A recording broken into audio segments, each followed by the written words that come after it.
했는데요. 남편은 절대 폭력을 행사하지 않겠다는 각서를 쓰고도 얼마 전 지인들과의 술자리에서 또 폭행에 휘말려 구속 수감됐습니다. 더 이상 남편과의 결혼 생활을 이어갈 자신이 없다는 한 씨는 결국 이혼을 결심하는데요. 범죄를 저지르고 구속 중인 배우자와도 이혼이 가능할까요? 실제 이혼을 하려면 어떤 절차가 필요할까요? 네, 오늘 사건 상담실에서는 현재 교도소에 수감 중인 남편과 이혼하고 싶다는 40대 여성의 사연인데, 이 부부 사연을 좀 들어봐야 하는데, 남편이 그동안 이제 폭행의 정도가 심했었나 보죠. 네, 40대 주부고요. 9살 난 아들, 7살 난 딸, 이렇게 두 자녀를 키우고 있습니다. 결혼 10년 차. 근데 뭐 바람 잘 날 없는 10년이죠. 이 10년 내내 이 남편은 원래 성격이 우리가 다혈질, 그럼 생각나는 게 있죠. 오지랖. 본인과 관련된 일에 있어서는 뭐 하나 참고 넘어가는 일이 없이 주변과 그렇게 분쟁이 많은 성격이었던 것 같습니다. 그러다 보니까 다툼이 많았고요. 고소 고발도 많았고요. 심지어는 폭행까지 있었습니다. 그런데 이런 성격인데 여기에 술이 들어가면 감정 조절이 더 안 되고 화를 더 많이 내는 것이었어요. 그래서 정말 이 주변과 여러 가지 고초를 겪었던 주부의 사연입니다. 아니, 뭐, 이 남편 얘기뿐만 아니라 이렇게 사회생활 하다 보면 그 어떤 사람은 욱하는 사람이 있어요, 정말. 다혈질이 갑자기 화내고 그러면 감당이 안 되는 경우들이 많은데, 그러다 보면 이제 폭행도 하고 서로 말시비도 붙고 상당히 피곤하거든요. 근데 그 같이 살고 있는 아내 입장에서 봤을 때는 하루하루가 불안했을 것 같아요. 어떻겠어요? 사는 내내 그냥 욱하는 정도가 아니라 좀 전에 최평론가님 말씀대로 오지랖이 같이 있다 보니까 남의 일에까지 다 간섭해가지고 이제 이런 일들이 폭행 사건에 휘말리는 거죠. 폭행 사건에 자주 휘말리다 보니까 당연히 맞고 들어오는 일도 있을 테고 때리고 들어오는 일도 있을 거예요.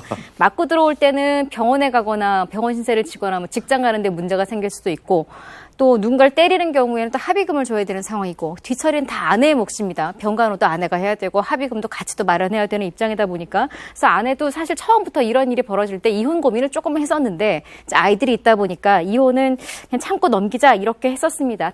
그나마 다행인 건 집에서 이렇게 심각한 뭐 폭행을 하거나 이러는 적은 없었어요. 밖에 나가서 들어오는 거지 집안에서 뭐 심각한 폭력을 한 적은 없었는데, 몇 개월 전에 또 사고를 쳤습니다. 근데 이번에는 합의금이 그냥 1-20만 원이 아니라 몇백만 원, 큰 금액이 나온 거예요. 그러다 보니까 아내가 도저히 안 되겠다, 진짜 이렇게 하다가는 우리 못 산다 하니까 남편이 내가 다시는 남의 일에 껴들거나 아니 밖에 나가서 이렇게 싸우고 들어오지 않겠다라고 아내 앞에서 각서까지 작성을 하게 됩니다. 항상 보면은 각서는 각서일 뿐이에요. 당시에 후회하고 뉘우치는 어떤 강서를 썼다고 하지만 자신의 어떤 생활 습관을 완전히 바꾼다는 건 참 어려운 일인데, 1년도 채 되지 않아서 또 폭력에 휘말리고 또 술을 먹었습니다. 그러니까 아내가 또 마음을 먹었죠.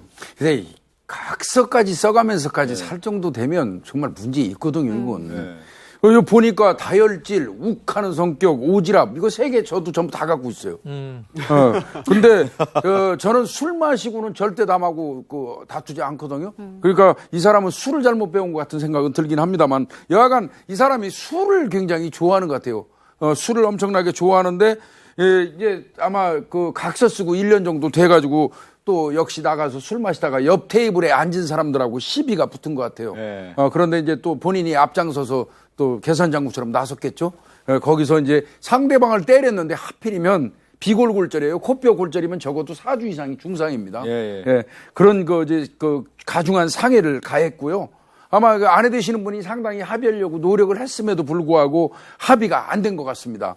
그런데 그 비골골절 하나만 가지고는 초범인 경우에 구속 안 되거든요. 이분은 그 전에 전력이 상당히 있으신 거예요. 이를테면 범죄 이 전력이 있기 때문에 상습이 인정돼갖고 구속됐을 개연성이 많습니다. 그러니까 시비가 뭐 한두 번이 아니었겠죠. 그러니까 아내가 그런 이혼까지 마음 먹었던 건데, 결국에는 어떻게 보면 남편에게 몇 번의 기회를 준 거 아닙니까? 각서까지 쓰게 하고 서로 이제 잘 지내보자 했는데, 마지막은 다시 또 폭행을 해서 지금 교도소까지 가니까 아내는 이제 어쩔 수 없다 마음을 먹었습니다. 이혼까지 지금 마음을 먹은 거예요. 그러니까 각서는 한 번 더 지켜보기 위한 하나의 상호 간의 약속이었다, 이렇게 보여주는데, 이건 뭐 그냥 그야말로 종이 조각 됐습니다. 어겨졌고요.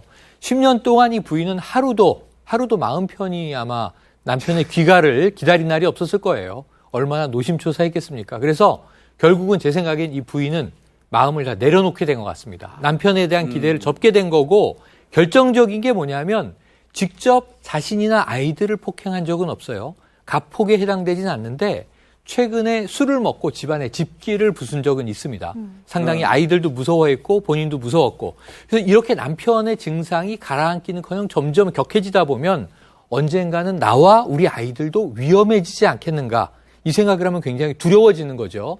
그래서 이 부인은 드디어 접자 이렇게 결정을 한 것 같습니다. 네, 이제 접자라는 것은 남편과 이제 그 관계를 정리하겠다라는 건데 그래도 지금 아내 입장에서는 여러 가지 고민이 많거든요. 그렇죠? 어떤 고민들이 있나요? 초반부터 이런 일이 있었는데 아이들 때문에 이혼 못하고 참았잖아요. 그러니까 이혼을 생각한 기간이 길다라는 건 아내는 이미 남편에 대한 신뢰는 깨진 상태이고 게다가 집안에서 집기를 부시는 폭행까지 이어진다라는 건 아이들도 아이들이지만 두렵죠. 여성 입장에서도. 첫 번째는 일단 구속까지 된 남편. 이제 완전히 신뢰가 깨졌습니다. 이혼이 가능하겠습니까? 첫 번째고요. 두 번째는 만에 하나 이 사람이 어떤 처벌을 받든 나올 거 아니겠어요? 보복을 당할까 불안합니다. 우리 가족에게 아예 접근을 못하게 하는 방법은 없을까요? 두 번째 궁금증입니다. 그러니까 지금 교도소에 있잖아요. 구속 중인 남편과 이제 이혼을 하는데 신뢰가 깨졌다. 그러니까 과거의 어떤 여러 이제 행태들이 봤을 때 도저히 집에서 같이 살 수 없다라고 이제 아내가 생각을 한 건데 그 신뢰 부분으로 이혼이 가능하겠냐라고 하는 궁금증이거든요. 네.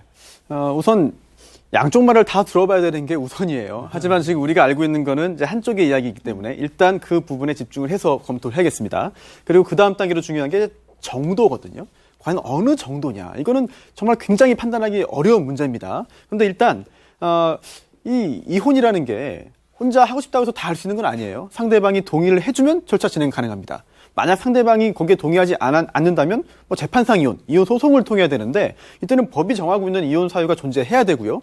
직접적으로 배우자가 나에게 폭행을 가하거나 또는 뭐 나의 이제 그 부모, 직계존속에게 뭐 부당한 행위를 하거나 이런 것도 없거든요. 그렇다면 이제 일반 규정인 기타 혼인을 계속하기 어려운 중대한 사유가 있다는 걸 주장할 수밖에 없습니다. 그러면 또 하나 다음 단계에 이게 의문이 생기죠.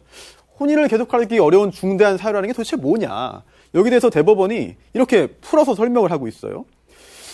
이게 부부간의 애정과 신뢰가 바탕되어야 하는데 혼인의 본질상. 그런데 이게 그런 게 없다. 따라서 부부 공동생활 관계가 회복될 수 없을 정도로 파탄됐고 혼인 관계를 계속 강요하는 게 계속 이어나가라고 하는 게 참을 수 없는 고통이 되는 경우. 이렇게 좀 정도가 심한 경우에 인정을 해주는 거거든요. 예. 따라서 이 구속된 것들 이런 상황이 어느 정도 심각한지를 봐야 되는데 한 가지 아까 각서 언급을 하셨잖아요. 각서가 별거 아닌 것 같지만 이혼 소송에서 굉장히 큰 힘을 발휘합니다. 왜냐하면 이혼 소송의 특성상 증거, 물증이 많지 않아요. 양쪽 주장이 다 배치되고요. 양쪽 말 다 일리가 있어요. 따라서 큰 생각 없이 써준 각서들이 굉장히 큰 효력을 발휘합니다. 그럼 이제 손 변호사 얘기 들어보면 사실 이제 교도소에 있기 때문에 남편과의 어떤 합의 이혼은 어려운 거 아니겠습니까? 그렇죠. 교도소에 있는 가운데서의 소송을 통해서 이혼이 가능한 건가요? 어떻습니까? 우리 민법상의 이혼하는 방법은 두 가지입니다. 두 사람이 협의해서 이혼하는 방법이 있고요. 한 사람이 뭐 협의가 안 되든지 한 사람이 거부를 한다면 또 다른 조건이 안 맞다면 재판상 이혼하는 방법이 있는데 협의 이혼하려면 둘 다 같이 가서 이렇게 가정법원에서 확인을 받아야 되는데 수감이 돼 있잖아요. 그러니까요. 구속이 돼 있고 수감이 돼 있다면 이런 경우는 교도소장한테 의사를 확인할 수가 있어요. 어떤 걸 내냐면 제감 그 증명서라든지 재수자 증명서를 가정법원에 제출하고 나의 배우자는 지금 구속돼 있다. 또 수감돼 있기 때문에 둘이 같이 올 수 없고 가정법원에서 축탁을 해요. 그래서 구치소장이나 이렇게 그런 데 가서 혹시 이혼할 생각이 있느냐 이런 것들을 확인한 다음에 이혼을 하겠다라고 하면 이제 협의 이혼이 되는 거고요. 근데 그 합의 안 해주겠죠. 안 안 해줄 한다면 가능성이 있겠죠. 재판 이혼을 해야 됩니다. 재판 이혼하면 일반하고 똑같습니다. 만약 필요하다면 이 배우자 한 명이 구속은 돼 있지만 교도소 직원하고 같이 재판에 나오는 수도 있고요. 또 민사재판은 뭐 당사자 필히 참석 안 해도 되기 때문에 변호사를 선임한다면 본인은 구치소나 수감이 돼 있고 변호사가 대리인으로 출석을 해가지고 이혼 재판을 진행할 수 있고요. 뭐 그런 방식으로 이혼이 될 수 있습니다. 그러니까 이제 협의 이혼을 아마 남편이 안 해줄 거지 않겠습니까? 그러니까 이제 그 소송을 통해서 한다고 하면 지금 소송을 진행하게 되는데 이제 아내 입장에서는 어떤 고민이냐면 남편이 출소한 이후에 가족들 대상, 자기뿐만 아니라 아이들 대상으로도 이제 보복할 가능성이 있다. 그래서 사실은 남편의 접근을 원천적으로 막을 수 있는 방법이 없겠냐라고 하는 또 다른 고민이거든요. 어렵지 않을까 생각이 들어요. 이 사람이 지금 만약에 가정폭력, 아내한테 폭행이나 이런 걸 행사를 했다 그러면 뭐 접근금지 가처분이라든지 방식이 있는데 오지랖이 딴 데 가서 지금 폭행을 행사하기 때문에 예. 피해를 예방한다는 의미에서 접근금지 하기에는 조금 어렵지 않을까 생각이 들고요. 또 뭐 이거는 뭐 제 생각이긴 한데 그래도 구속이면 이게 형이 확정된 건 아니거든요.